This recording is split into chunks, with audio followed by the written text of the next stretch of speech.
నమస్కారం గురుగారు. నమస్తే అండి.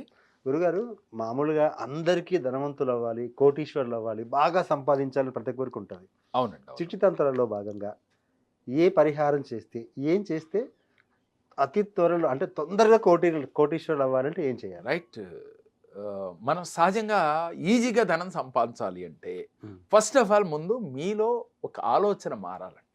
ఎలా అంటే ధనం ఈజీగా వచ్చేయాలంటే ఎవ్వరికీ రాదనే విషయం అందరికీ తెలుసు. ఎగ్జాక్ట్. ఒకవేళ నేను ఎన్ని తంత్రాలు చెప్పినా ఇది ఎలా అనే ఒక డౌట్ వస్తుంది. హ్మ్. ఎప్పుడు నేను ఒక మాట చెప్తుండే, డౌటేశ్వరుడు కోటేశ్వరుడు కాలేడు అని. ఓకే. అలాగే లాజిక్ ఆలోచిస్తేనే మ్యాజిక్లు జరుగుతాయి జీవితంలో. మీరు లాజిక్ ఆలోచిస్తే మ్యాజిక్ చేయొచ్చు. ఓకే. నేను చాలాసార్లు చెప్తాను, జీవితంలో డబ్బు లేకుండా కూడా కోటీశ్వరులు సంపాదించిన వాళ్ళు చాలామంది ఉన్నారు. అనిల్ అంబానీ గారు కావచ్చు, అలాగే నరేంద్ర మోడీ గారు కావచ్చు, మన ప్రధానమంత్రి గారు. జీరో నుంచి హీరోలుగా ఎదిగిన వారు. అబ్దుల్ కలాం గారు. ఇలా చూస్తే చాలామంది మహానుభావులు ఉన్నారు.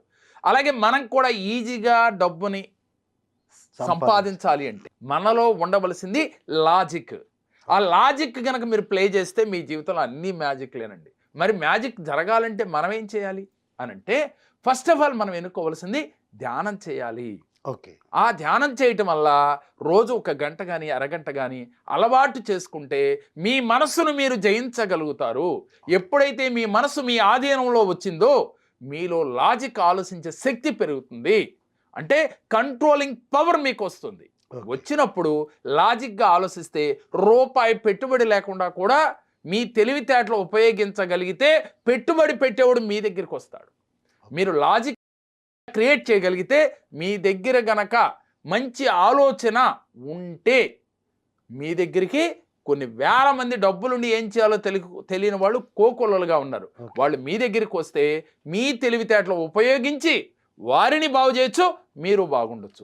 దానిలో భాగంగా ఈ చిట్టి తంత్రాల్లో మనం చెప్పుకునేది ఏంటంటే ముందు మీరు మైండ్ని ప్రశాంతంగా ఉంచుకుని నేను సాధించగలను అనే ఒక ధైర్యంతో దృఢ సంకల్పంతో మీరు ఇలాంటి చిట్టి తంత్రాలు చేయాలి. ఎలా అంటే రేపు పౌర్ణమి మన దగ్గరలో ఉంది. పౌర్ణమి రోజున చేయటం మొదలు పెట్టండి. ఏం చేయాలి అంటే చక్కగా పెరుగన్నాన్ని తీసుకుని ఈ పెరుగన్నాన్ని చంద్రుడికి అభిముఖంగా, చంద్రుడు కనపడేట్లుగా ఉండి ఆయనకి అభిముఖంగా వెండి పళ్ళెంలో కానీ వెండి గిన్నెలో కానీ లేదు ఏమి లేకపోతే అరిటాకులో కానీ తీసుకువెళ్ళి ఆ చంద్ర భగవానుడికి అభిముఖంగా పెట్టి ఆయన ముందు మీరు కూర్చొని కింద ఏదైనా ఆసనం వేసుకుని చాప కానీ ఏదైనా కానీ కుర్చీలో కానీ కూర్చుని మీ రెండు చేతులు ఈ విధంగా పెట్టి ఈ ముద్రలో కూర్చుని మనసులో సంకల్పం చేసుకోండి. ఏమని? నేను సంకల్పించిన కార్యము, అది ఏం సంకల్పిస్తున్నారో ముందే మేనిఫెస్టేషన్ చేయాలి. అంటే ఉదాహరణకి ఒక వ్యాపారవేత్త, ఆ వ్యాపారంలో నేను చేసే దాంట్లో మీకు సహజంగా నెలకు 10 లక్షలు వస్తుంటే ఈ నెలలో 20 లక్షలు రావాలి అని ముందే సంకల్పం చేసుకోవాలి. ఇలా సంకల్పం చేసి ఆ 20 లక్షలు వచ్చినట్లుగా భావన చేస్తూ, అంటే రావాలి అని అడగకూడదు, వచ్చేసినాయి. ఎలా వచ్చినాయి? చంద్రుడు యొక్క వెన్నెల మీ యొక్క సహస్రారా గుండా మీ శరీరం అంతా కూడా ప్రసరించినట్లుగా మీరు ఫీల్ అవుతూ మీలో ఉన్న నెగిటివ్, ఎప్పుడైతే ఒక లైట్ వేస్తే చీకటి ఎలా పారిపోతుందో చంద్రుడు వెన్నెల మీ శరీరంలో ప్రవేశిస్తే, చంద్రతత్వం అంటే మాతృతత్వము అని చెప్పుకుంటాం. అంటే ఆ చల్లని చూపులు ఆ వెన్నెల మన శరీరంలో ప్రవేశించగానే మీ మనసంతా ప్రశాంతంగా అయిపోయినట్లుగా, కొత్త కొత్త ఆలోచనలు క్రియేట్ అయినట్లుగా, మీరు చేస్తున్న వ్యాపారంలో నెలకి 10 లక్షలు కాదు 20 లక్షలు మీరు ఎంత మీ మనసు ఒప్పుకుంటుందో అంత వచ్చినట్లుగా ఫీల్ అవుతూ మీరు మేనిఫెస్టేషన్ చేయాలి. మేనిఫెస్టేషన్ అంటే యూనివర్స్తో, పంచభూతాలతో మమేకం అవ్వాలి. ఎప్పుడైతే మీరు పంచభూతాలతో యూనివర్స్తో మమేకం అవుతూ చంద్రభగవానుడి యొక్క వెన్నెల్ని స్వీకరిస్తూ ఆయన అనుగ్రహంతో మీరు మనశ్శాంతిగా ప్రశాంతంగా నిలకడ ఆలోచనలు కలిగి మీరు చేసే పనిలో లక్షలు మీరు మిగిలినట్లుగా, కోట్లు మీరు సంపాదించినట్లుగా మేనిఫెస్టేషన్ చేయాలి. ఎక్కడ డౌట్ పడకూడదు. ఇది వస్తుందా అనుకుంటే ఇందాక మనం చెప్పుకున్నాం, డౌట్ ఈశ్వరుడు కోటేశ్వరుడు కాలేడు అని. ఈ భావన లేకుండా మేనిఫెస్టేషన్ చేయాలండి. ఇలా మమేకం అవ్వాలి. ఉదాహరణకి పంచభూతాలు అంటే మనకి పంచభూతాలు మన షట్చక్రాల్లో ఇమిడి ఉన్నాయి. 7 చక్రాలు ఎలా ఉన్నాయి? మూలాధార చక్రము అంటే గుదమ, ఈ మూలాధార చక్రము భూతత్వము కలిగి ఉంది.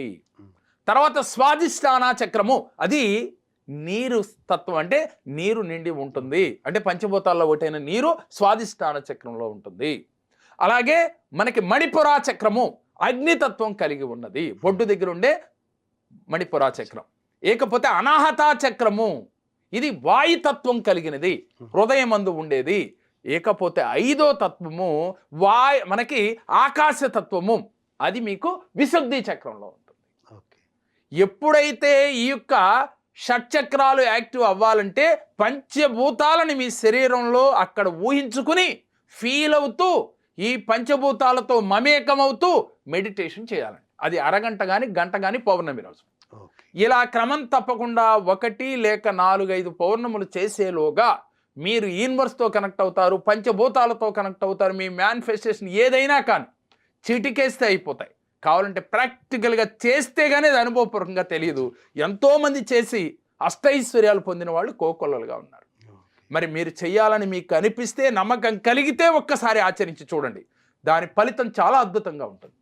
ఫైన్. అంటే ధనవంతులు అవ్వాలంటే డబ్బు లేకున్నా పర్వాలేదు, ముందు ధ్యానం, సెల్ఫ్ కాన్ఫిడెన్స్, అంటే ఏ పని చేసినా దృఢత్వం, అది నాకు ఉంది, అలా చేయగలను అనుకునే సంకల్పం చేసుకుని ప్రకృతితో మమేకం అయితే ఏ పనైనా సాధించవచ్చు. సాధించవచ్చు. నైస్ సార్, మంచి విశ్లేషణ. ధన్యవాదాలు సార్.